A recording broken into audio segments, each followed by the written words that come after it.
In today's video, I'm going to teach you how to fix page numbers in Google Docs. If your cover page is showing a number when it shouldn't, or if your second page starts at 2 and you want it to start at 1, this walkthrough will get everything looking professional and consistent.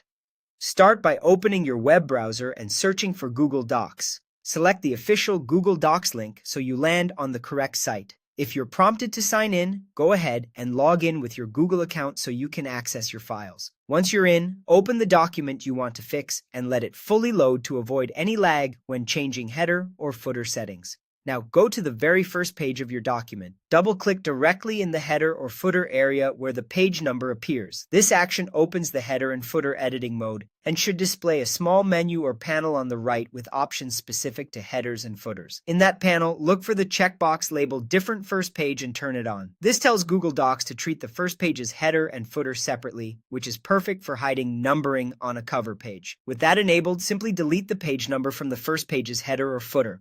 Don't worry, this won't affect the numbering on the rest of your document. Click back into the body of the page or press Escape to exit the header and confirm that pages after the first still show their numbers. If you successfully hid the number on your cover page, but now the second page shows the number 2 and you want it to start at 1, you can quickly adjust the starting value. Click on the page where you want the numbering to officially begin as 1. Then go to the Insert menu at the top, choose Page Numbers, and click Options. In the Options window, make sure you're working within the page number settings. Under the section labeled Numbered At, find the Start At field and change it to 1.